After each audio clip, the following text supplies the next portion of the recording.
Buenas tardes, bienvenidos a Médico H. Con motivo del Día Nacional de la Lucha contra el Cáncer de Próstata, que se conmemora el próximo 29 de noviembre, dedicamos este programa a los factores de riesgo, síntomas y tratamientos de este padecimiento, que suele avanzar silenciosamente hasta estar en etapas avanzadas.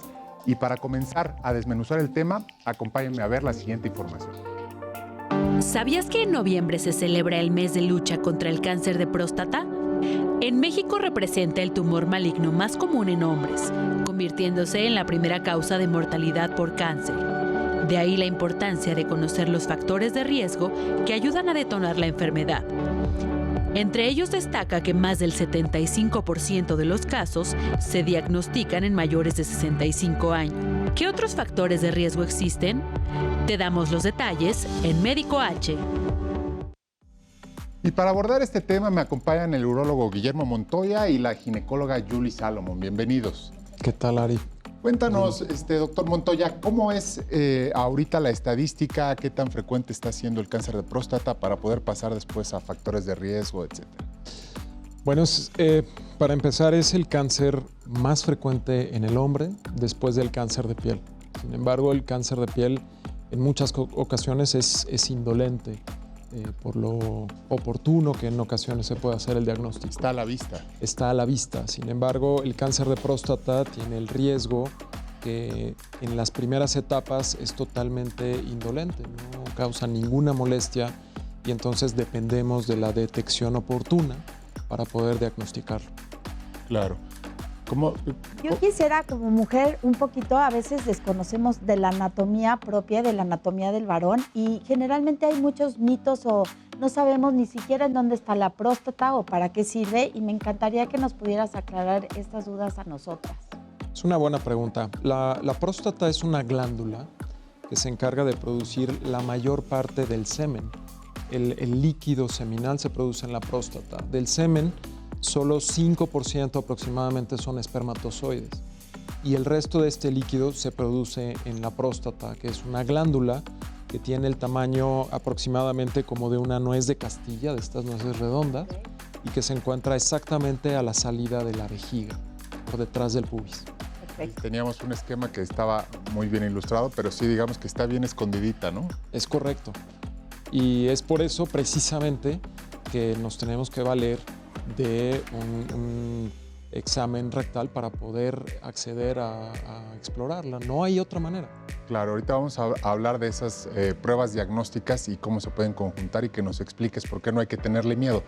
Pero con este panorama en México, tú lo que has visto a lo largo de los años que has ejercido la urología, ¿cada vez hay más mexicanos que sí se atreven a ir a pedir ayuda o estamos todavía con este tema de que entre ignorancia y pena mejor no voy al doctor? Creo que hemos avanzado, sin embargo falta mucho. Desafortunadamente en nuestro país casi la mitad de los pacientes con cáncer de próstata se diagnostican en etapas avanzadas, en etapas tardías, sea cual sea la causa, sea por miedo, por falta de información o por falta de acceso a los servicios de salud.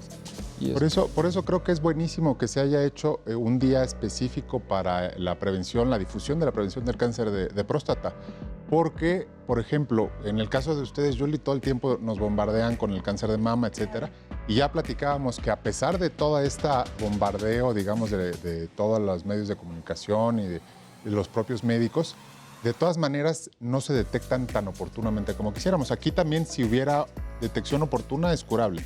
Es correcto, sí, y estas campañas precisamente sirven para hacer llegar esta información de manera masiva y de mejorar nuestros índices de detección oportuna. Yo creo que también hay una cosa muy importante que es que los varones son un poco miedosos o sacatones y cuando se enteran que ya hay un laboratorio que a lo mejor pudiera ser también diagnóstico es que no acuden al doctor. ¿Nos podrías hablar tantito de eso? Sí, claro.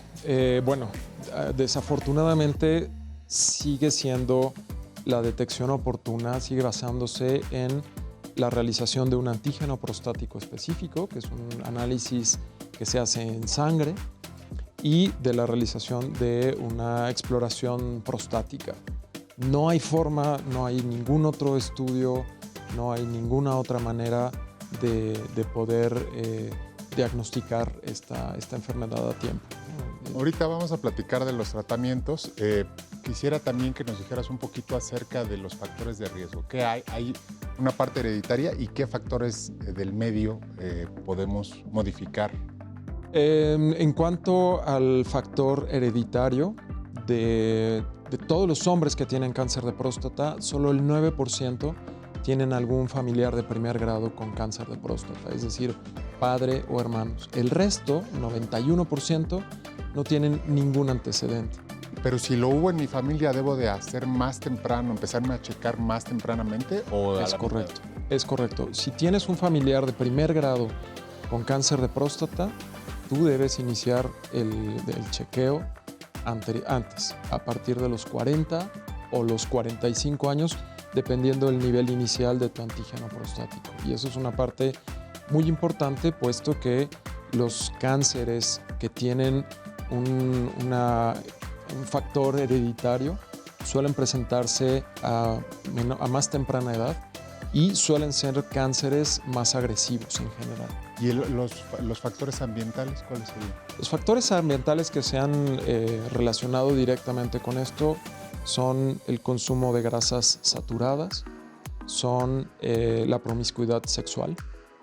Y protección, claro. Es correcto. Y también factores como una mala nutrición y falta de ejercicio. O sea, sí. Hay mucho como mito en respecto al calcio y el cáncer de mama. Sí, es verdad que los hombres que consumen más calcio están en los refrescos quizá o en algunas cosas. En el caso de cáncer de próstata no se ha documentado realmente. O sea, tenemos una buena relación con la dieta occidental por la cantidad de grasas saturadas, pero no... Quiero preguntarte otra cosa. En referente a esta parte de hereditaria, ¿tiene algo que ver el cáncer de próstata con el cáncer de mama?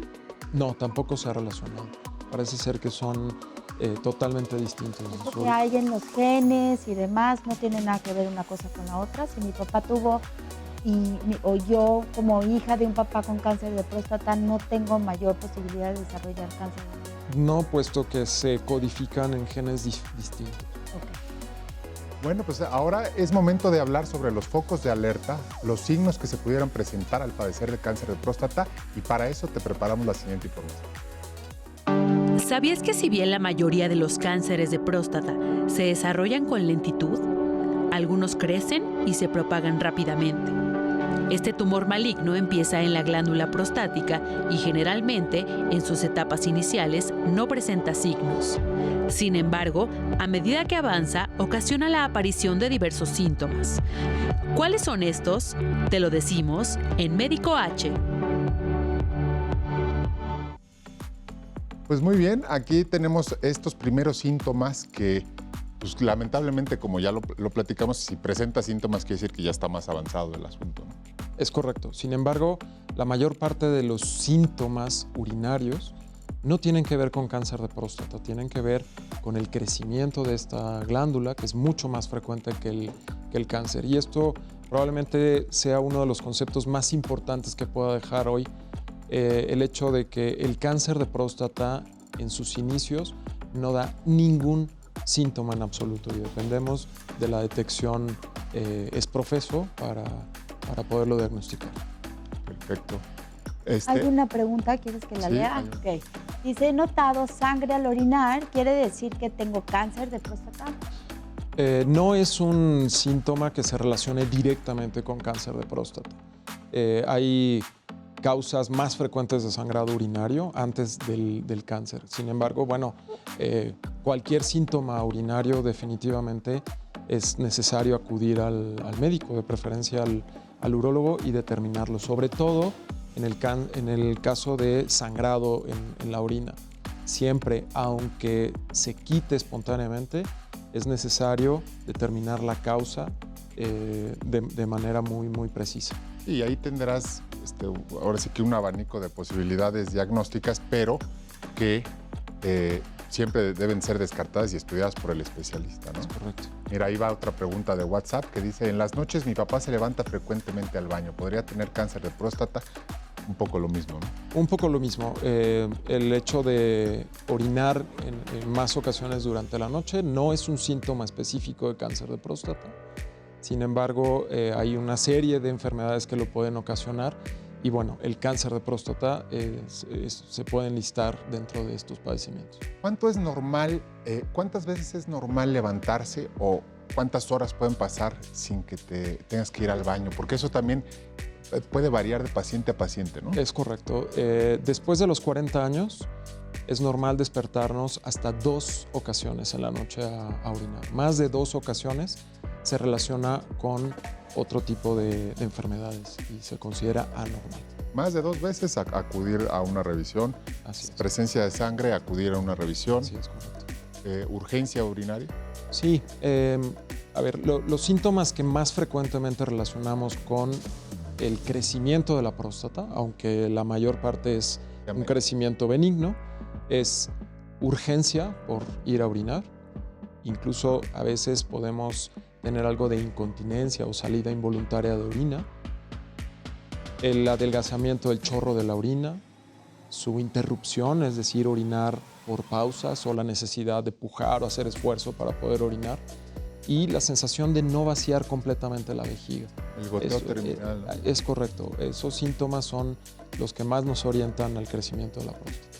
Había por ahí una que siempre la comentamos que sirve hasta para hacer las bromas, ¿no? De que ya quiero proteger mi próstata, protegerme contra el cáncer de próstata, hay que eyacular más de no sé cuántas veces al mes, ¿no? Sí, se ha relacionado el hecho de eyacular poco o esporádicamente con un mayor riesgo de cáncer de próstata. ¿Cuánto es poco, Julio?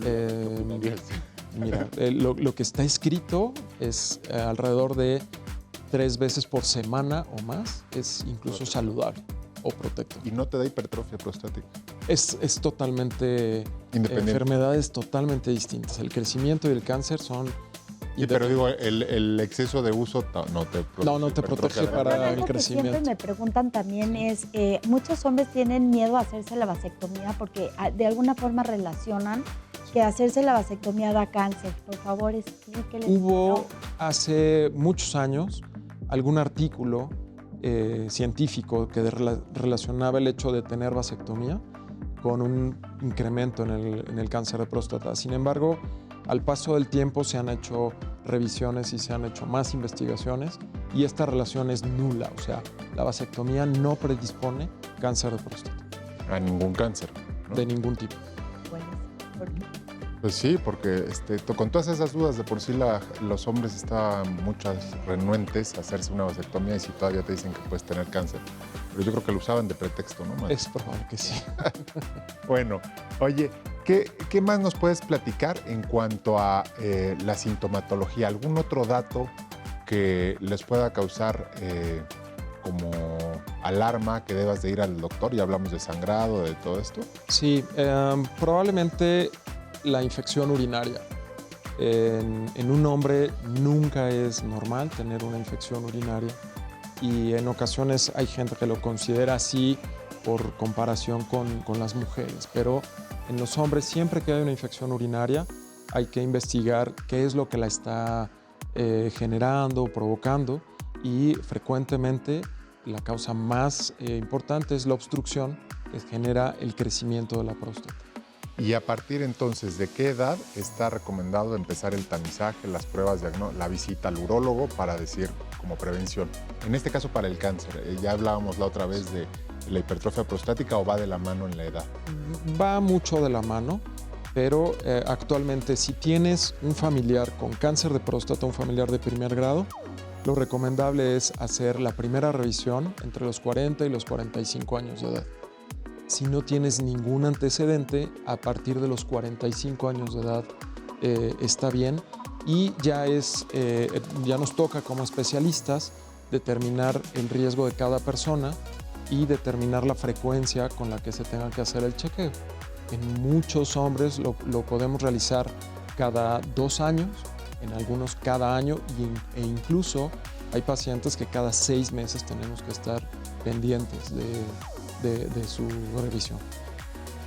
Pero yo creo que en tu chequeo anual también vale la pena sacar el antígeno prostático, ¿no? O sea, como anualmente, Claro. ningún problema. Sí, claro, es muy importante incluirlo en los estudios de rutina porque es muy importante que se mantenga en los niveles normales, que es hasta 4 nanogramos por mililitro.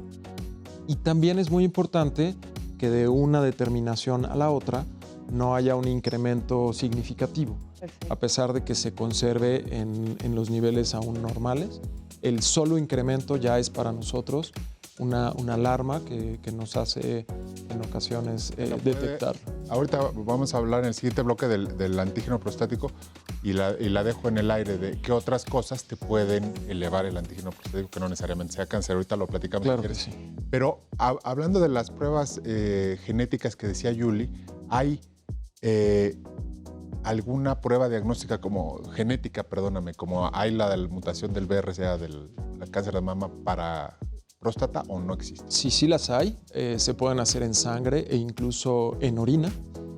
Sin embargo, su sensibilidad todavía no llega a ser tan alta como para considerarlos dentro de los exámenes de escrutinio y en parte también el costo.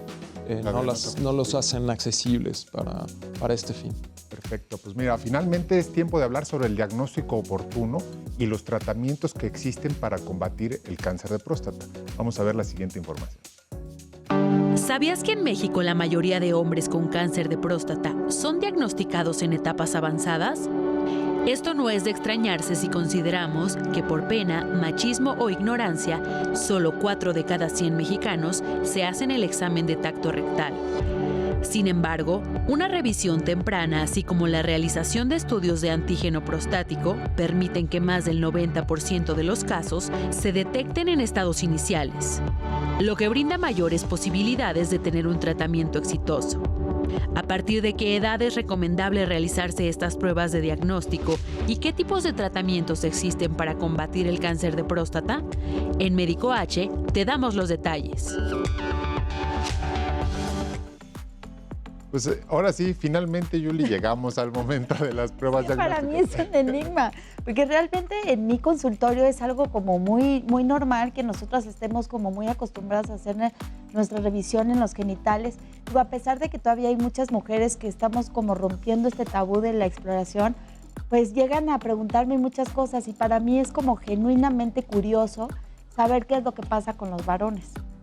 ¿Sí? Si van, si no van, si prefieren que sea hombre, sea mujer. Todas estas cosas son cosas que generalmente vienen a preguntarme y que nunca se contestan. Bueno, definitivamente tenemos tabús y cuestiones culturales muy especiales en todo el mundo, pero bastante arraigadas en nuestro país, ¿no? La detección oportuna de cáncer de próstata depende siempre de realizar el examen de la próstata, porque aunque el antígeno sea normal, hasta el 35% de los hombres en donde encontramos una alteración al revisar la próstata pueden tener cáncer. Cuando sumamos la revisión de la próstata con el antígeno, llegamos a un 85% de poder diagnóstico, ¿no? de los hombres que tienen cáncer de próstata, a diagnosticarlos. Ahí no hay un estudio de imagen como la mastografía o que te diga, ay, me voy a hacer ese y lo voy a agarrar más tempranamente, lo voy a diagnosticar. Sí lo hay. Ahora estamos empezando a utilizar la resonancia magnética, un estudio que se llama resonancia magnética multiparamétrica, pero no es un examen que se pueda utilizar en todo el mundo, porque algunos no la requieren, es un examen caro, y en algunos otros no nos va a dar la información confiable. Sigue siendo el antígeno y el examen prostático el que nos dan el diagnóstico, y aún haciendo el tacto rectal y el antígeno, hay un 15% de los hombres que se escapan al diagnóstico y dependemos del seguimiento, del repetir este chequeo para poderlos diagnosticar adecuadamente. Sí, porque lo comentábamos cuando fue el programa del cáncer de mama, que si una mano, digamos que no ha sido entrenada por la práctica médica continua, sí puede ser que detectes una bolita de 2 centímetros o más. Aquí, si pensamos en el tamaño de la próstata y el tacto que ustedes hacen, pues probablemente haya bolitas muy pequeñas que no sean detectadas, como dices, en ese 15%, ¿no? Eso es un buen comentario porque realmente todo depende de la experiencia del médico. El cáncer de próstata se puede notar por una alteración en la simetría de la próstata, una alteración en su consistencia y, bueno, de manera más evidente, un nódulo. Y esto pues depende de la experiencia del médico para hacer o tener una mayor sensibilidad al diagnóstico. Mira, ahí tenemos una de WhatsApp. ¿Es necesario el tacto rectal o es suficiente si solo me realizo la prueba esa? Sí, ya lo comentamos, pero no está de más reforzar esto. O sea, es necesario absolutamente el tacto rectal. Si es normal y dependiendo de tus niveles de antígeno y antecedentes, esto se puede hacer en ocasiones cada par de años. ¿Y qué otras cosas, ahora sí que la habíamos dejado pendiente, nos elevan el antígeno prostático, por lo cual no es como tan confiable como única prueba? El antígeno prostático se puede elevar sin ser cáncer en los casos de prostatitis, de crecimiento prostático, en ocasiones cuando hemos hecho alguna intervención a través de las vías urinarias también se puede elevar, y en sesiones muy largas de ejercicio, por ejemplo, los ciclistas que están varias horas sobre el asiento de la bicicleta pueden tener una elevación marginal. E incluso hay recomendaciones para cuando te lo vas a tomar, que sea sin haber tenido relaciones sexuales, eso sigue Es vigente. correcto. Y que antes de que tú les hayas hecho el examen, porque si después de haberles hecho el tacto van a hacérselo, seguramente saldrá elevado. Así es. La recomendación es hacerlo con 3 días de abstinencia sexual y no haber tenido un tacto rectal en la semana previa a realizar el antígeno. Mira, otra pregunta de WhatsApp que dice que si los tratamientos podrían afectar la vida sexual. ¿Cuáles son los tratamientos que existen para el cáncer de próstata en la actualidad? A ver, los tratamientos los podríamos dividir en 2 grandes grupos. Cuando el cáncer está confinado o encapsulado a la próstata, los tratamientos tienen la finalidad de curar el cáncer, ¿no? Y los tratamientos cuando la enfermedad ya es más avanzada son totalmente distintos. Cuando el cáncer está confinado a la próstata, generalmente la cirugía, que consiste en extirpar por completo la próstata, tiene los mejores resultados. Cuando por alguna razón no podemos operar un paciente o no es su preferencia, la radioterapia también tiene muy buenos resultados para que esta enfermedad no vaya a trascender realmente en la vida de los pacientes. Ahora, cuando el cáncer ya se salió de la próstata y está invadiendo alguna otra parte del cuerpo, ya no es posible lograr la curación. Y en este caso, iniciamos con un tratamiento que se llama tratamiento hormonal, en donde el tratamiento está destinado a bloquear nuestra testosterona, porque la testosterona es, digamos, la hormona de crecimiento del cáncer de próstata. Entonces, si le quitamos ese estímulo, el cáncer suele controlarse, y eso lo usamos en etapas ya avanzadas. Pero entonces, pues por eso es la importancia de la detección a tiempo, de la detección oportuna, acudir al médico, seguir todas las indicaciones que nos dio el doctor Montoya para que lo podamos diagnosticar cuando está todavía localizado dentro de la próstata y no se ha diseminado. Es correcto.